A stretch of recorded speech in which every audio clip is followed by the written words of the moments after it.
ಗದ್ಯ ಭಾಗ 1 ಮಗ್ಗದ ಸಾಹೇಬ ಬಾಗಲೋಡಿ ದೇವರಾಯ. ಪ್ರವೇಶ. ಬಹಳ ಜನಪ್ರಿಯ ಸಾಹಿತ್ಯ ಪ್ರಕಾರಗಳಲ್ಲಿ ಸಣ್ಣ ಕಥೆಯೂ ಒಂದು. ಕಥೆಯನ್ನು ಹೇಳುವುದು ಹಾಗೂ ಕೇಳುವುದು ಮಾನವನ ಹುಟ್ಟುಗುಣ. ನಮ್ಮ ಹಿರಿಯರು ತಮ್ಮ ಮಕ್ಕಳಿಗೆ ಆಸಕ್ತಿ ಕೆರಳಿಸಿ ಕುತೂಹಲ ಉಂಟು ಮಾಡಲು, ಮನಸ್ಸಿಗೆ ಮುದ ನೀಡಲು ಮನಸ್ಸನ್ನರಳಿಸುವ ಕಥೆಗಳನ್ನು ಹೇಳುತ್ತಿದ್ದರು. ಈ ಕಥೆಯು ವಿಸ್ತಾರಗೊಂಡು ಕೆಲವು ಸಾಹಿತಿಗಳು ವಸ್ತು, ಶೈಲಿ, ನಿರೂಪಣೆಗಳೆಲ್ಲವುದರಲ್ಲಿಯೂ ಪರಿಣಾಮಕಾರಿಯಾದ ಮಾರ್ಪಾಡುಗಳನ್ನು ಮಾಡಿ ಸಣ್ಣ ಕಥೆ ಎಂಬ ಸಾಹಿತ್ಯ ಪ್ರಕಾರವನ್ನು ಪ್ರಚುರಗೊಳಿಸಿದರು. ಮತ್ತು ಸಂಕ್ಷಿಪ್ತತೆ, ವಾಸ್ತವತೆಗಳು ಇದರ ಗುಣಗಳಾಗಿವೆ. ಶಿಕ್ಷಣ, ಬದುಕಿನ ಏಳುಬೀಳುಗಳು, ಸ್ವಉದ್ಯೋಗ, ವಿಜ್ಞಾನ ಮೊದಲಾದವುಗಳು ಸಣ್ಣ ಕಥೆಗೆ ವಸ್ತುಗಳಾಗಿವೆ. ಪ್ರಸ್ತುತ ಕಥೆಯಲ್ಲಿ ಬಹುಮುಖ್ಯವಾಗಿ ಇಂದು ವಿನಾಶದ ಅಂಚಿನಲ್ಲಿರುವ ಗುಡಿ ಕೈಗಾರಿಕೆಗೆ ನಮ್ಮ ಶಿಕ್ಷಣದಲ್ಲಿ ನೀಡಬೇಕಾದ ಮಹತ್ವವನ್ನು ಸಾದರಪಡಿಸುವ ಉದ್ದೇಶವಿದೆ. ತಂದೆಯ ಆಸೆಯಂತೆ ಸರ್ಕಾರಿ ಉದ್ಯೋಗವನ್ನೇ ಅವಲಂಬಿಸದೆ ಸ್ವಯಂ ಉದ್ಯೋಗ ಕಂಡುಕೊಳ್ಳುವ ಯುವಕನೊಬ್ಬ ರಾಷ್ಟ್ರಮಟ್ಟದ ಗೌರವಾದರಗಳಿಗೆ ಪಾತ್ರನಾಗುವುದೇ ಇಲ್ಲಿಯ ಕಥಾವಸ್ತು. ಮಗ್ಗದ ಸಾಹೇಬ ಅಂದರೆ ಅಬ್ದುಲ್ ರಹೀಂ ಸಾಹೇಬ್. ಅವನು ಮಗ್ಗವನ್ನು ಮುಟ್ಟದೆ 20 ವರ್ಷಕ್ಕೂ ಹೆಚ್ಚಾಗಿದೆ. ಆದರೂ ಅವನನ್ನು ಮಗ್ಗದ ಸಾಹೇಬನೆಂದೇ ಕರೆಯುವುದು ವಾಡಿಕೆ. ಅವರ ಪೂರ್ವಜರು ಸಾಹೇಬ್ ಬಹದ್ದೂರ್ ಮಗ್ಗದ ಹುಸೇನ್ ಸಾಹೇಬರು ಜನಪ್ರಿಯ ಮತ್ತು ಧನವಂತ ವ್ಯಕ್ತಿಯಾಗಿದ್ದರು. ಅವರು ಮಸೀದಿ ಮಾತ್ರವಲ್ಲ, ದೇವಸ್ಥಾನವನ್ನು ಕಟ್ಟಿಸಿದರು.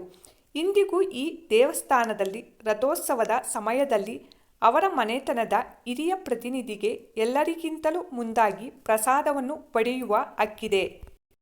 ಇಂತಹ ಸಂಪ್ರದಾಯ ಪದ್ಧತಿಗಳು ಇಂದಿಗೂ ಕರ್ನಾಟಕದಲ್ಲಿ ನಡೆಯುತ್ತಿವೆ.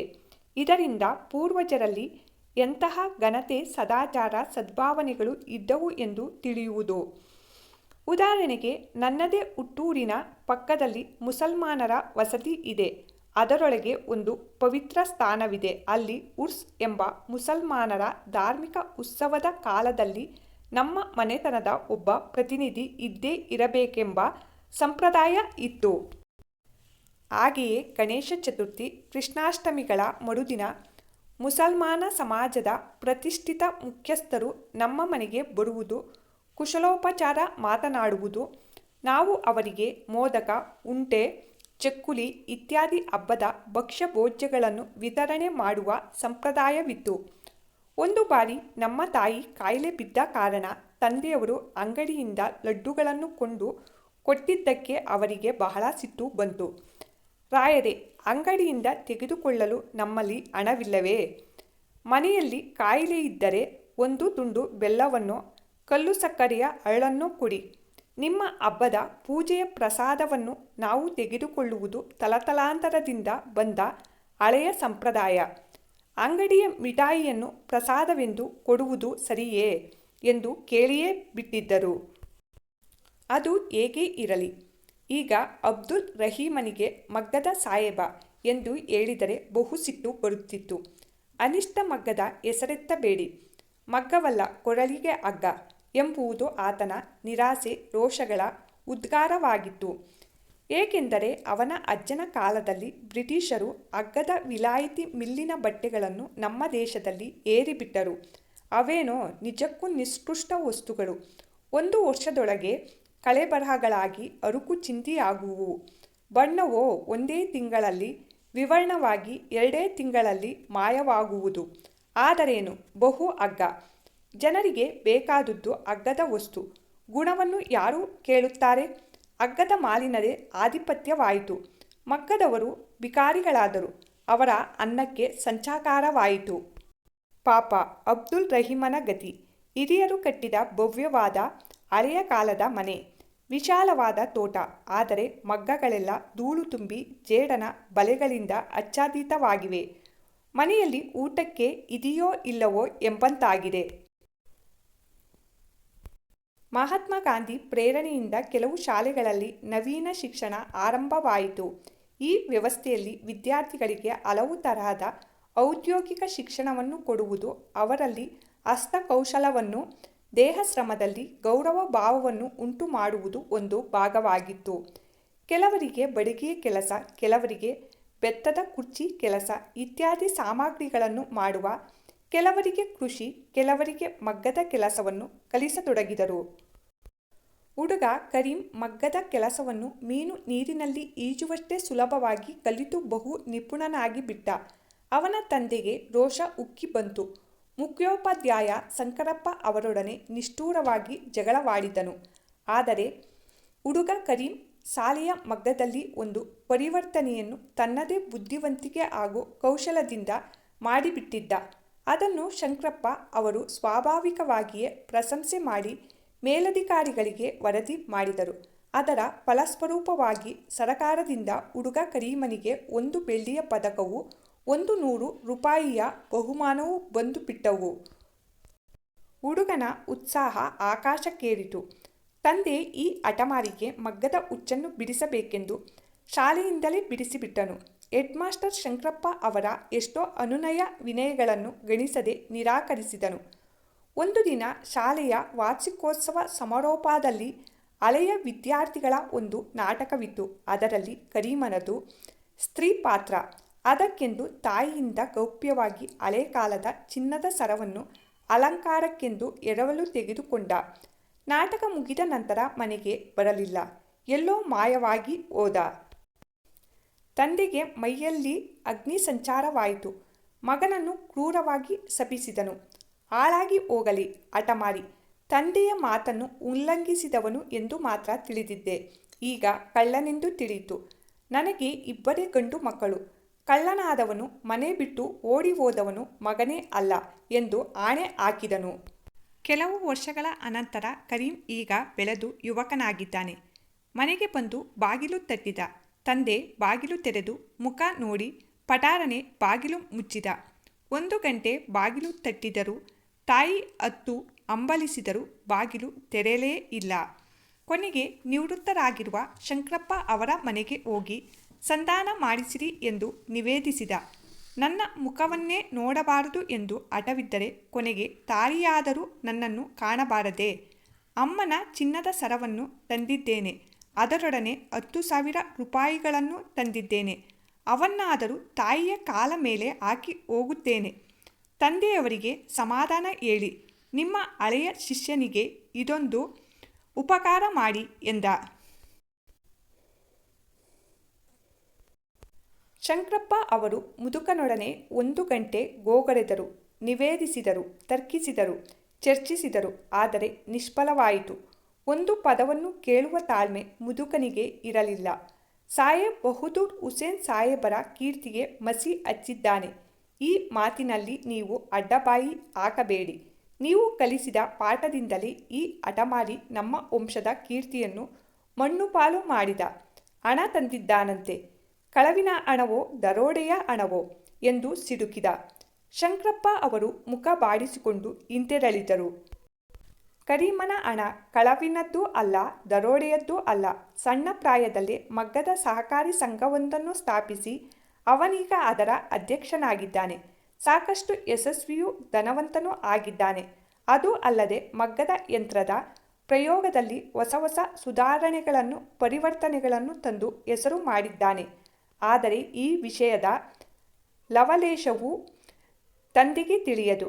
ಏಕೆಂದರೆ ಆತ ಕರೀಮನ ಕಡೆಗೆ ತನ್ನ ಹೃದಯವನ್ನು ಮನೆಯ ಬಾಗಿಲು ಮುಚ್ಚಿದಂತೆ ಸಂಪೂರ್ಣವಾಗಿ ಮುಚ್ಚಿಬಿಟ್ಟಿದ್ದಾನೆ. ಯಾರಾದರೂ ಕರೀಮನ ಹೆಸರೆತ್ತಿದರೆ ನನಗೆ 2 ಮಕ್ಕಳು, ಕಳ್ಳರ ಪರಿಚಯ ನನಗಿಲ್ಲ ಎಂದೇ ಅವನ ನಿಷ್ಠುರದ ಉತ್ತರ. ಕೆಲವು ವರ್ಷಗಳ ಅನಂತರ ಅಬ್ದುಲ್ ರಹೀಂ ಹಾಸಿಗೆಯಲ್ಲಿ ಹೊರಗಿದ್ದಾನೆ. ಅನಾರೋಗ್ಯದಿಂದ ನರಳುತ್ತಾ ಇದ್ದಾನೆ. ಎಲುಬಿನ ಅಂಧರವಾಗಿದ್ದಾನೆ. ಕಣ್ಣು ಸರಿಯಾಗಿ ಕಾಣಿಸುತ್ತಿಲ್ಲ, ಕಿವಿಯೂ ಸರಿಯಾಗಿ ಕೇಳುತ್ತಿಲ್ಲ. ಶಂಕರಪ್ಪ ಅವರು ಬಾಗಿಲು ತಟ್ಟಿದರು. ಒಳಗೆ ಬಂದರು. ಕೈಯಲ್ಲಿ ಒಂದು ವಾರ್ತಾಪತ್ರಿಕೆ. ರಹೀಂ ಸಾಹೇಬರೇ, ಈ ಪತ್ರಿಕೆ ನೋಡಿದ್ದೀರಾ? ಈ ಭಾವಚಿತ್ರ ನೋಡಿ. ಮುದುಕ ಕಣ್ಣಿನ ಹತ್ತಿರ ತಂದ. ಆದರೆ ಪಾಪ ಕಣ್ಣು ಮಂಜಾಗಿವೆ, ಏನೂ ತೋರದು. ಅವನ ಹೆಂಡತಿ ಬಂದು ವಾರ್ತಾಪತ್ರಿಕೆ ತೆಗೆದುಕೊಂಡು ಹೋದಳು. ಕರೀಂ, ನಮ್ಮ ಕರೀಂ, ನಮ್ಮ ಕರೀಂ ಎಂದು ಗಟ್ಟಿಯಾಗಿ ಉದ್ಗರಿಸಿದಳು. ಏನು ಜೈಲಿಗೆ ಹೋದನೇ? ಪಾಸಿ ಆಯಿತೇ? ಇನ್ನು ಮನೆತನದ ಮೇಲೆ ಏನು ಅಪಕೀರ್ತಿ ಏರಿದ್ದಾನೆ ಎಂದು ಮುದುಕ ಕೆಮ್ಮುತ್ತಾ ಗರ್ಜಿಸಿದ. ರಹೀಂ ಸಾಹೇಬರೇ, ನಿಮ್ಮ ಮಗ ಕರೀಮನಿಗೆ ರಾಷ್ಟ್ರಪತಿ ಅವರು ಪದ್ಮಭೂಷಣ ಬಿರುದನ್ನು ಕೊಟ್ಟಿದ್ದಾರೆ. ಅದರ ಭಾವಚಿತ್ರ ಈ ವಾರ್ತಾಪತ್ರಿಕೆಯಲ್ಲಿದೆ. ಹಾಂ, ಪದ್ಮಭೂಷಣ ಅಂದರೇನು? ಪದ್ಮಭೂಷಣ ಅಂದರೆ ಸಾಹೇಬ್ ಬಹದ್ದೂರ್ಗಿಂತಲೂ ಮೇಲಿನ ಬಿರುದು. ಖಾನ್ ಸಾಹೇಬ್, ಖಾನ್ ಬಹದ್ದೂರ್, ದಿವಾನ್ ಬಹದ್ದೂರ್ ಇವೆಲ್ಲದರಿಂದಲೂ ಮೇಲೆ ದೊಡ್ಡ ಬಿರುದು. ಕರೀಂ, ನನ್ನ ಕರೀಂ ಸಾಹೇಬ್ ಬಹದ್ದೂರ್ಗಿಂತಲೂ ಮೇಲಾದನೇ? ದೇವರು ದೊಡ್ಡವನು, ದೇವರು ದಯಾಳು. ನನ್ನ ಬಾಯಿಂದ ಬಿದ್ದ ಕೆಟ್ಟ ಮಾತನ್ನು ದೇವರು ಕಿವಿಗೆ ಹಾಕಿಕೊಳ್ಳಲಿಲ್ಲ. ನನ್ನ ಕರೀಂ ಮಗ್ಗದ ಹುಸೇನ್ ಸಾಹೇಬರ ಹೆಸರಿಗೆ ಕೀರ್ತಿ ತಂದ ಎಂದು ಕೆಮ್ಮುತ್ತಾ ಬಿಕ್ಕಿ ಅಳತೊಡಗಿದ ಬಾಹುಕನಾಗಿ. ಪಾಠ 1. ಮಗ್ಗದ ಸಾಹೇಬ. ಪ್ರಶ್ನೋತ್ತರಗಳು. ಕೃತಿಕಾಕಾರರ ಪರಿಚಯ. ಬಾಗಲೋಡಿ ದೇವರಾಯ. ಕಾಲ 1927. ಸ್ಥಳ ದಕ್ಷಿಣ ಕನ್ನಡ ಜಿಲ್ಲೆಯ ಬಾಗಲೋಡಿ. ಕಥಾ ಸಂಗ್ರಹ: ಹುಚ್ಚು ಮುನಸೀಪ ಮತ್ತು ಇತರ ಕಥೆಗಳು, ಆರಾಧನಾ, ರುದ್ರಪ್ಪ ರೌದ್ರ ಮತ್ತು ಇತರ ಕಥೆಗಳು. ಇವರು 1985ರಲ್ಲಿ ನಿಧನರಾದರು. ಕೊಟ್ಟಿರುವ ಪ್ರಶ್ನೆಗಳಿಗೆ ಒಂದು ವಾಕ್ಯದಲ್ಲಿ ಉತ್ತರಿಸಿ. ಪ್ರಶ್ನೆ 1. ರಹೀಮ ಮಗ್ಗವನ್ನು ಮುಟ್ಟದೆ ಎಷ್ಟು ವರ್ಷಗಳಾಗಿತ್ತು? ಉತ್ತರ: ರಹೀಮ ಮಗ್ಗವನ್ನು ಮುಟ್ಟದೆ 20 ವರ್ಷಗಳಾಗಿತ್ತು. ಪ್ರಶ್ನೆ 2. ಹುಸೇನ್ ಸಾಹೇಬರ ಮನೆತನದವರಿಗೆ ದೇವಾಲಯದಲ್ಲಿದ್ದ ಹಕ್ಕು ಯಾವುದು? ಉತ್ತರ: ದೇವರ ಉತ್ಸವದ ಸಮಯದಲ್ಲಿ ಎಲ್ಲರಿಗಿಂತಲೂ ಮುಂದಾಗಿ ಪ್ರಸಾದ ಪಡೆಯುವ ಹಕ್ಕು ಹುಸೇನ್ ಸಾಹೇಬರ ಮನೆತನದವರಿಗೆ ಇತ್ತು. ಪ್ರಶ್ನೆ 3. ಅಬ್ದುಲ್ ರಹೀಮನ ಹಠವೇನು? ಉತ್ತರ: ತನ್ನ 3 ಮಕ್ಕಳಿಗೆ ಒಂದಿಷ್ಟಾದರೂ ವಿದ್ಯಾಭ್ಯಾಸ ಕೊಡಿಸಿ ಸರ್ಕಾರಿ ನೌಕರರನ್ನು ಮಾಡಬೇಕೆಂಬುದು ಅಬ್ದುಲ್ ರಹೀಮನ ಹಠವಾಗಿತ್ತು. ಪ್ರಶ್ನೆ 4. ತಂದೆಯ ಆಸೆಯನ್ನು ಮೊದಲೆರಡು ಮಕ್ಕಳು ನೆರವೇರಿಸಿದ ಬಗೆ ಹೇಗೆ? ಉತ್ತರ: ಒಬ್ಬ ಸರ್ಕಾರಿ ಕಚೇರಿಯಲ್ಲಿ ಗುಮಾಸ್ತರಾಗಿ, ಮತ್ತೊಬ್ಬ ಪೋಸ್ಟ್ ಮಾಸ್ಟರ್ ಆಗಿ ತಂದೆಯ ಆಸೆಯನ್ನು ಮೊದಲೆರಡು ಮಕ್ಕಳು ನೆರವೇರಿಸಿದರು. ಪ್ರಶ್ನೆ 5. ರಹೀಮ ಮಗನನ್ನು ಶಾಲೆಯಿಂದ ಬಿಡಿಸಿದ್ದೇಕೆ? ಉತ್ತರ: ರಹೀಮನ ಕಿರಿ ಮಗನಿಗೆ ಮಗ್ಗದ ಬಗ್ಗೆ ಅತೀವ ಆಸಕ್ತಿ ಇತ್ತು. ಅವನಿಗೆ ಮಗ್ಗದ ಹುಚ್ಚನ್ನು ಬಿಡಿಸಬೇಕೆಂದು ಶಾಲೆಯಿಂದಲೇ ಬಿಡಿಸಿದರು.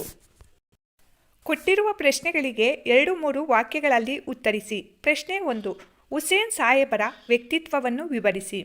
ಉತ್ತರ: ಸಾಹೇಬ್ ಬಹದ್ದೂರ್ ಮಗ್ಗದ ಹುಸೇನ್ ಸಾಹೇಬರು ಅಬ್ದುಲ್ ರಹೀಂ ಸಾಹೇಬರ ಪೂರ್ವಜರಾಗಿದ್ದು, ಅವರು ಜನಪ್ರಿಯ ಹಾಗೂ ಧನವಂತ ವ್ಯಕ್ತಿಯಾಗಿದ್ದರು. ಅವರು ಮಸೀದಿ ಮಾತ್ರವಲ್ಲ, ದೇವಸ್ಥಾನವನ್ನು ಕಟ್ಟಿಸಿದರು. ಇಂದಿಗೂ ಈ ದೇವಸ್ಥಾನದಲ್ಲಿ ರಥೋತ್ಸವದ ಸಮಯದಲ್ಲಿ ಅವರ ಮನೆತನದ ಹಿರಿಯ ಪ್ರತಿನಿಧಿಗೆ ಎಲ್ಲರಿಗಿಂತಲೂ ಮುಂದಾಗಿ ಪ್ರಸಾದವನ್ನು ಪಡೆಯುವ ಹಕ್ಕನ್ನು ಪಡೆದಿದ್ದರು. ಪ್ರಶ್ನೆ 2. ಲೇಖಕರ ಹುಟ್ಟೂರಿನಲ್ಲಿದ್ದ ಮುಸ್ಲಿಂ ಧಾರ್ಮಿಕ ಉತ್ಸವದ ಸಂಪ್ರದಾಯವೇನು? ಉತ್ತರ: ಲೇಖಕರ ಹುಟ್ಟೂರಿನಲ್ಲಿ ಒಂದು ಪವಿತ್ರ ಸ್ಥಾನವಿದೆ. ಅಲ್ಲಿ ಉರ್ಸ್ ಎಂಬ ಮುಸಲ್ಮಾನರ ಧಾರ್ಮಿಕ ಉತ್ಸವ ಕಾಲದಲ್ಲಿ ಲೇಖಕರ ಮನೆತನದ ಒಬ್ಬ ಪ್ರತಿನಿಧಿ ಇರಬೇಕು ಎಂಬ ಸಂಪ್ರದಾಯವಿತ್ತು. ಪ್ರಶ್ನೆ 3. ಮಿಠಾಯಿ ಕೊಟ್ಟಿದ್ದಕ್ಕೆ ಅತಿಥಿಗಳ ಆಕ್ಷೇಪವೇನು? ಉತ್ತರ: ಲೇಖಕರ ತಾಯಿ ಒಮ್ಮೆ ಅನಾರೋಗ್ಯದ ಕಾರಣ ಹಬ್ಬದ ದಿನ ಏನನ್ನೂ ಮಾಡಲಾಗಲಿಲ್ಲ. ಆದ್ದರಿಂದ ಅಂಗಡಿಯಲ್ಲಿ ಮಿಠಾಯಿಗಳನ್ನು ತಂದು ಹಂಚಿದರು. ಆಗ ಅತಿಥಿಗಳು, ನಮ್ಮ ಮನೆಯಿಂದ ಒಂದು ಬೆಲ್ಲದ ಚೂರು ಅಥವಾ ಕಲ್ಲು ಸಕ್ಕರೆ ಅರಳು ಕೊಟ್ಟರೂ ಸಾಕಾಗಿತ್ತು. ಅದನ್ನೇ ಪ್ರಸಾದವೆಂದು ಸ್ವೀಕರಿಸುತ್ತಿದ್ದೆವು. ತಲತಲಾಂತರದಿಂದ ಬಂದ ಹಳೆಯ ಸಂಪ್ರದಾಯ ಬಿಟ್ಟು ಅಂಗಡಿಯಿಂದ ತಂದ ಮಿಠಾಯಿ ಕೊಡುವುದು ಸರಿಯೇ ಎಂದು ಅತಿಥಿಗಳು ಆಕ್ಷೇಪಿಸಿದರು. ಪ್ರಶ್ನೆ 4. ಕರೀಮನಿಗೆ ಶಾಲೆಯಲ್ಲಿ ಮಗ್ಗ ಕಲಿತುದರಿಂದ ಬಂದ ಫಲವೇನು? ಉತ್ತರ: ಕರೀಮನಿಗೆ ಶಾಲೆಯಲ್ಲಿ ಮಗ್ಗ ಕಲಿತುದರಿಂದ 1 ಬೆಳ್ಳಿಯ ಪದಕ ಹಾಗೂ 100 ರೂಪಾಯಿ ಬಹುಮಾನವಾಗಿ ಬಂದಿದೆ. ಅಲ್ಲದೆ ಸಾಕಷ್ಟು ಪ್ರಶಂಸೆಯನ್ನು ಪಡೆದನು. ಪ್ರಶ್ನೆ 5. ಶಾಲಾ ವಾರ್ಷಿಕೋತ್ಸವದಂದು ಕರೀಮ ಮಾಡಿದ ಕೆಲಸವೇನು? ಉತ್ತರ: ಶಾಲಾ ವಾರ್ಷಿಕೋತ್ಸವದಂದು ಕರೀಂ ಒಂದು ಸ್ತ್ರೀ ಪಾತ್ರವನ್ನು ಅಭಿನಯಿಸಿದ್ದನು. ತಾಯಿಯಿಂದ ಗೌಪ್ಯವಾಗಿ ಹಳೆ ಕಾಲದ ಚಿನ್ನದ ಸರವನ್ನು ಅಲಂಕಾರಕ್ಕೆಂದು ಎರವಲು ತೆಗೆದುಕೊಂಡ. ನಾಟಕ ಮುಗಿದ ನಂತರ ಮನೆಗೆ ಬರಲಿಲ್ಲ, ಎಲ್ಲೋ ಮಾಯವಾಗಿ ಹೋದ. ಕೊಟ್ಟಿರುವ ಪ್ರಶ್ನೆಗಳಿಗೆ 4-5 ವಾಕ್ಯಗಳಲ್ಲಿ ಉತ್ತರಿಸಿ. ಪ್ರಶ್ನೆ 1. ನವೀನ ಶಿಕ್ಷಣದ ವೈಶಿಷ್ಟ್ಯಗಳೇನು? ಉತ್ತರ: ನವೀನ ಶಿಕ್ಷಣ ಮಹಾತ್ಮ ಗಾಂಧೀಜಿಯವರ ಪ್ರೇರಣೆಯಿಂದ ಕೆಲವು ಶಾಲೆಗಳಲ್ಲಿ ಪ್ರಾರಂಭವಾಯಿತು. ಈ ಶಿಕ್ಷಣ ವ್ಯವಸ್ಥೆಯಲ್ಲಿ ವಿದ್ಯಾರ್ಥಿಗಳಿಗೆ ಹಲವು ತರಹದ ಔದ್ಯೋಗಿಕ ಶಿಕ್ಷಣವನ್ನು ಕೊಡುವುದು, ಅದರಲ್ಲಿ ಹಸ್ತಕೌಶಲ್ಯವನ್ನು, ದೇಹ ಶ್ರಮದಲ್ಲಿ ಗೌರವ ಭಾವವನ್ನುಂಟು ಮಾಡುವುದು ಒಂದು ಭಾಗವಾಗಿತ್ತು. ಕೆಲವರಿಗೆ ಬಡಗಿಯ ಕೆಲಸ, ಕೆಲವರಿಗೆ ಬೆತ್ತದ ಕುರ್ಚಿ ಕೆಲಸ, ಕೆಲವರಿಗೆ ಸಾಮಗ್ರಿಗಳನ್ನು ಮಾಡುವ, ಕೆಲವರಿಗೆ ಕೃಷಿ, ಕೆಲವರಿಗೆ ಮಗ್ಗದ ಕೆಲಸವನ್ನು ಕಲಿಸಲಾಗುತ್ತಿತ್ತು. ಪ್ರಶ್ನೆ 2. ಶಂಕರಪ್ಪ ಅವರು ರಹೀಮನ ಬಳಿಗೆ ಸಂಧಾನಕ್ಕಾಗಿ ಬಂದ ಪ್ರಸಂಗವನ್ನು ತಿಳಿಸಿ. ಉತ್ತರ: ಕರೀಮನು ಶಂಕರಪ್ಪ ಅವರ ಮನೆಗೆ ಹೋಗಿ ತನ್ನ ತಂದೆಯೊಡನೆ ಸಂಧಾನ ಮಾಡಿಸಿರಿ ಎಂದು ಕೇಳಿಕೊಂಡನು. ಆಗ ಅಲ್ಲಿಗೆ ಶಂಕರಪ್ಪ ಹೋಗಿ ರಹೀಮನೊಡನೆ 1 ಗಂಟೆ ಹೋಗರೆದರು, ನಿವೇದಿಸಿದರು, ತರ್ಕಿಸಿದರು, ಚರ್ಚಿಸಿದರು. ಆದರೆ ರಹೀಮ್ ಒಂದು ಪದವನ್ನು ತಾಳ್ಮೆಯಿಂದ ಕೇಳದೆ, ಸಾಹೇಬ್ ಬಹದ್ದೂರ್ ಹುಸೇನ್ ಸಾಹೇಬರ ಕೀರ್ತಿಗೆ ಮಸಿ ಹಚ್ಚಿದ್ದಾನೆ. ನೀವು ಕಲಿಸಿದ ಪಾಠದಿಂದಲೇ ಈ ಹಠಮಾರಿ ನಮ್ಮ ವಂಶದ ಕೀರ್ತಿಯನ್ನು ಮಣ್ಣುಪಾಲು ಮಾಡಿದ. ಹಣ ತಂದಿದ್ದಾನಂತೆ, ಕಳವಿನ ಹಣವೋ ದರೋಡೆಯ ಹಣವೋ ಎಂದು ರಹೀಮ ಸಿಡುಕಿದ. ಆಗ ಶಂಕರಪ್ಪ ಅವರು ಮುಖ ಬಾಡಿಸಿಕೊಂಡು ಹಿಂತೆರಳಿದರು. ಕೊಟ್ಟಿರುವ ಪ್ರಶ್ನೆಗಳಿಗೆ 8-10 ವಾಕ್ಯಗಳಲ್ಲಿ ಉತ್ತರಿಸಿ. ಪ್ರಶ್ನೆ 1. ಕರೀಂ ಧನವಂತನಾದ ಬಗೆ ಹೇಗೆ? ವಿವರಿಸಿ. ಉತ್ತರ: ಮಹಾತ್ಮ ಗಾಂಧೀಜಿಯವರ ಪ್ರೇರಣೆಯಿಂದ ಕೆಲವು ಶಾಲೆಗಳಲ್ಲಿ ನವೀನ ಶಿಕ್ಷಣ ಪ್ರಾರಂಭವಾಯಿತು. ಆ ವ್ಯವಸ್ಥೆಯಲ್ಲಿ ವಿದ್ಯಾರ್ಥಿಗಳಿಗೆ ಹಲವು ತರಹದ ಔದ್ಯೋಗಿಕ ಶಿಕ್ಷಣವನ್ನು ಕೊಡುವುದು, ಕೆಲವರಿಗೆ ಮಗ್ಗದ ಕೆಲಸವನ್ನು ಕಲಿಸತೊಡಗಿದರು. ಹುಡುಗ ಕರೀಂ ಮಗ್ಗದ ಕೆಲಸವನ್ನು ಮೀನು ನೀರಿನಲ್ಲಿ ಈಜುವಷ್ಟೇ ಸುಲಭವಾಗಿ ಕಲಿತು ಬಹು ನಿಪುಣನಾಗಿ ಬಿಟ್ಟ. ಕರೀಂ ಶಾಲೆಯ ಮಗ್ಗದಲ್ಲಿ ಒಂದು ಪರಿವರ್ತನೆಯನ್ನು ತನ್ನದೇ ಬುದ್ಧಿವಂತಿಕೆ ಹಾಗೂ ಕೌಶಲ್ಯದಿಂದ ಮಾಡಿ ಬಿಟ್ಟಿದ್ದ. ಅದರ ಫಲಸ್ವರೂಪವಾಗಿ ಸರ್ಕಾರದಿಂದ ಅವನಿಗೆ ಒಂದು ಬೆಳ್ಳಿಯ ಪದಕವೂ 100 ರೂಪಾಯಿಯ ಬಹುಮಾನವೂ ಬಂದವು. ಆಗ ಅವನ ತಂದೆ ಮಗ್ಗದ ಹುಚ್ಚನ್ನು ಬಿಡಿಸಬೇಕೆಂದು ಶಾಲೆಯಿಂದಲೇ ಬಿಡಿಸಿಬಿಟ್ಟನು. ಒಂದು ದಿನ ಶಾಲೆಯ ವಾರ್ಷಿಕೋತ್ಸವದಲ್ಲಿ ನಾಟಕವಿತ್ತು. ಅದರಲ್ಲಿ ಕರೀಮನದು ಸ್ತ್ರೀ ಪಾತ್ರ. ಅದಕ್ಕೆಂದು ತಾಯಿಯಿಂದ ಗೌಪ್ಯವಾಗಿ ಹಳೆ ಕಾಲದ ಚಿನ್ನದ ಸರವನ್ನು ತೆಗೆದುಕೊಂಡ. ಆದರೆ ನಾಟಕ ಮುಗಿದ ನಂತರ ಎಲ್ಲೋ ಮಾಯವಾಗಿ ಹೋದ. ಸಣ್ಣ ಪ್ರಾಯದಲ್ಲೇ ಮಗ್ಗದ ಸಹಕಾರಿ ಸಂಘವೊಂದನ್ನು ಸ್ಥಾಪಿಸಿ ಅವನೀಗ ಅದರ ಅಧ್ಯಕ್ಷನಾಗಿ ಸಾಕಷ್ಟು ಯಶಸ್ವಿಯೂ ಧನವಂತನೂ ಆದನು. ಅದು ಅಲ್ಲದೆ ಮಗ್ಗದ ಯಂತ್ರದ ಪ್ರಯೋಗದಲ್ಲಿ ಹೊಸ ಹೊಸ ಸುಧಾರಣೆಗಳನ್ನು, ಪರಿವರ್ತನೆಗಳನ್ನು ತಂದು ಹೆಸರು ಮಾಡಿದನು. ಪ್ರಶ್ನೆ 2. ರಹೀಮನಿಗೆ ಮಗ್ಗದ ಬಗ್ಗೆ ದ್ವೇಷ ಉಂಟಾಗಲು ಕಾರಣವೇನು? ಉತ್ತರ: ಅಬ್ದುಲ್ ರಹೀಮನಿಗೆ ಮಗ್ಗದ ಸಾಹೇಬ ಎಂದು ಹೇಳಿದರೆ ಬಹು ಸಿಟ್ಟು ಬರುತ್ತಿತ್ತು. ಅನಿಷ್ಟ ಮಗ್ಗದ ಹೆಸರೆತ್ತಬೇಡಿ, ಮಗ್ಗವಲ್ಲ ಕೊರಳಿಗೆ ಹಗ್ಗ ಎಂದು ರೋಷದಿಂದ ಹೇಳುತ್ತಿದ್ದನು. ಏಕೆಂದರೆ ಅವನ ಅಜ್ಜನ ಕಾಲದಲ್ಲಿ ಬ್ರಿಟಿಷರು ಹಗ್ಗದ ವಿಲಾಯಿತಿಯ ಮಿಲ್ಲಿನ ಬಟ್ಟೆಗಳನ್ನು ನಮ್ಮ ದೇಶದಲ್ಲಿ ಏರಿಬಿಟ್ಟರು. ಅವೇನೋ ನಿಜಕ್ಕೂ ನಿಷ್ಕೃಷ್ಟ ವಸ್ತುಗಳು. 1 ವರ್ಷದೊಳಗೆ ಕಳೆಬರಹಗಳಾಗಿ ಹರುಕು ಚಿಂದಿಯಾಗುತ್ತಿದ್ದವು. 1 ತಿಂಗಳಲ್ಲಿ ಬಣ್ಣ ವಿವರ್ಣವಾಗಿ 2 ತಿಂಗಳಲ್ಲಿ ಮಾಯವಾಗುತ್ತಿತ್ತು. ಆದರೆ ಜನರಿಗೆ ಬೇಕಾದುದು ಹಗ್ಗದ ವಸ್ತು. ಆದ್ದರಿಂದ ಹಗ್ಗದ ಮಾಲಿನದ್ದೇ ಆಧಿಪತ್ಯವಾಯಿತು. ಮಗ್ಗದವರು ಬಿಕಾರಿಗಳಾದರು. ಅವರ ಅನ್ನಕ್ಕೆ ಸಂಚಾಕಾರವಾಯಿತು. ಇದರಿಂದ ಅಬ್ದುಲ್ ರಹೀಮನಿಗೆ ಬಹಳ ಕಷ್ಟವಾಯಿತು. ಅವನ ಮಗ್ಗಗಳೆಲ್ಲ ಧೂಳು ತುಂಬಿ ಜೇಡನ ಬಲೆಗಳಿಂದ ಹಾಳು ಬಿದ್ದವು. ಮನೆಯಲ್ಲಿ ಊಟಕ್ಕೆ ಇದೆಯೋ ಇಲ್ಲವೋ ಎಂಬಂತಾಯಿತು. ಆದ್ದರಿಂದ ಅವನಿಗೆ ಮಗ್ಗದ ಬಗ್ಗೆ ದ್ವೇಷ ಉಂಟಾಯಿತು. ಸಂದರ್ಭ ಸಹಿತ ಸ್ವಾರಸ್ಯವನ್ನು ವಿವರಿಸಿ. ಸಂದರ್ಭ 1. ಮಗ್ಗವಲ್ಲ ಕೊರಳಿಗೆ ಹಗ್ಗ. ಆಯ್ಕೆ: ಈ ವಾಕ್ಯವನ್ನು ಬಾಗಲೋಡಿ ದೇವರಾಯ ಅವರು ಬರೆದಿರುವ ಸಮಗ್ರ ಕಥೆಗಳು ಕೃತಿಯಿಂದ ತೆಗೆದುಕೊಳ್ಳಲಾದ ಮಗ್ಗದ ಸಾಹೇಬ ಎಂಬ ಗದ್ಯಭಾಗದಿಂದ ಆರಿಸಿಕೊಳ್ಳಲಾಗಿದೆ. ಸಂದರ್ಭ: ರಹೀಮನಿಗೆ ಮಗ್ಗದ ಸಾಹೇಬ ಎಂದು ಹೇಳಿದರೆ ಸಿಟ್ಟು ಬರುತ್ತಿತ್ತು ಎಂದು ಹೇಳುವ ಸಂದರ್ಭದಲ್ಲಿ ಈ ಮಾತು ಬಂದಿದೆ. ರಹೀಮನಿಗೆ ಮಗ್ಗವೆಂದರೆ ದ್ವೇಷ. ಅವನನ್ನು ಮಗ್ಗದ ಸಾಹೇಬ ಎಂದು ಕರೆದರೆ ಅವನು ಕೋಪದಿಂದ ಅನಿಷ್ಟ ಮಗ್ಗದ ಹೆಸರೆತ್ತಬೇಡಿ, ಮಗ್ಗವಲ್ಲ ಕೊರಳಿಗೆ ಹಗ್ಗ ಎಂದು ರೋಷದಿಂದ ಹೇಳುತ್ತಿದ್ದನು. ಸ್ವಾರಸ್ಯ: ಬ್ರಿಟಿಷರ ವಿಲಾಯಿತಿ ಮಿಲ್ಲಿನ ಬಟ್ಟೆಗಳಿಂದಾಗಿ ಕೈಮಗ್ಗದ ಬಟ್ಟೆಗಳು ಬೆಲೆ ಕಳೆದುಕೊಂಡಿದ್ದರಿಂದ ಅವನು ಮಗ್ಗದ ಬಗ್ಗೆ ಸಿಟ್ಟಾಗಿರುವುದು ಇಲ್ಲಿ ಸ್ವಾರಸ್ಯವಾಗಿದೆ. ಸಂದರ್ಭ 2. ಕಳ್ಳನಾದವನು ಮನೆ ಬಿಟ್ಟು ಓಡಿ ಹೋದವನು ಮಗನೇ ಅಲ್ಲ. ಆಯ್ಕೆ. ಈ ವಾಕ್ಯವನ್ನು ಬಾಗಲೋಡಿ ದೇವರಾಯ ಅವರು ಬರೆದಿರುವ ಸಮಗ್ರ ಕಥೆಗಳು ಕೃತಿಯಿಂದ ತೆಗೆದುಕೊಳ್ಳಲಾದ ಮಗ್ಗಾದ ಸಾಹೇಬ ಎಂಬ ಗದ್ಯಭಾಗದಿಂದ ಆರಿಸಿಕೊಳ್ಳಲಾಗಿದೆ. ಸಂದರ್ಭ 3. ನಿಮ್ಮ ಹಳೆಯ ಶಿಷ್ಯನಿಗೆ ಇದೊಂದು ಉಪಕಾರ ಮಾಡಿ. ಆಯ್ಕೆ. ಈ ವಾಕ್ಯವನ್ನು ಬಾಗಲೋಡಿ ದೇವರಾಯ ಅವರು ಬರೆದಿರುವ ಸಮಗ್ರ ಕಥೆಗಳು ಕೃತಿಯಿಂದ ತೆಗೆದುಕೊಳ್ಳಲಾದ ಮಗ್ಗಾದ ಸಾಹೇಬ ಎಂಬ ಗದ್ಯಭಾಗದಿಂದ ಆರಿಸಿಕೊಳ್ಳಲಾಗಿದೆ. ಸಂದರ್ಭ. ಕರೀಮನು 10,000 ರೂಪಾಯಿ ಮತ್ತು ತಾಯಿಯ ಸರದೊಂದಿಗೆ ಮನೆಗೆ ಬಂದಾಗ ಆತನ ತಂದೆ ಅವನನ್ನು ಮನೆಗೆ ಸೇರಿಸದೆ ಬಾಗಿಲು ಮುಚ್ಚಿದನು. ಆಗ ಕರೀಮನು ಶಂಕರಪ್ಪ ಮಾಸ್ಟರರ ಬಳಿಗೆ ಹೋಗಿ ತನ್ನ ತಂದೆಯೊಡನೆ ಸಂಧಾನ ಮಾಡಿಸಿ ಎಂದು ಕೇಳಿಕೊಳ್ಳುವ ಸಂದರ್ಭದಲ್ಲಿ ಈ ಮಾತನ್ನು ಹೇಳುತ್ತಾನೆ. ಸ್ವಾರಸ್ಯ. ಇಲ್ಲಿ ಕರೀಮನ ಸಾಧನೆ, ತಂದೆ ತಾಯಿಯ ಮೇಲೆ ಇಟ್ಟಿದ್ದ ಪ್ರೀತಿ, ಉಪಾಧ್ಯಾಯರಲ್ಲಿ ಆತನು ವಿನಂತಿಸಿಕೊಳ್ಳುವ ರೀತಿ ಈ ಮಾತಿನಲ್ಲಿ ಸ್ವಾರಸ್ಯವಾಗಿ ಮೂಡಿಬಂದಿದೆ. ಸಂದರ್ಭ 4. ದೇವರು ದೊಡ್ಡವನು, ದೇವರು ದಯಾಳು. ಆಯ್ಕೆ. ಈ ವಾಕ್ಯವನ್ನು ಬಾಗಲೋಡಿ ದೇವರಾಯ ಅವರು ಬರೆದಿರುವ ಸಮಗ್ರ ಕಥೆಗಳು ಕೃತಿಯಿಂದ ತೆಗೆದುಕೊಳ್ಳಲಾದ ಮಗ್ಗಾದ ಸಾಹೇಬ ಎಂಬ ಗದ್ಯಭಾಗದಿಂದ ಆರಿಸಿಕೊಳ್ಳಲಾಗಿದೆ.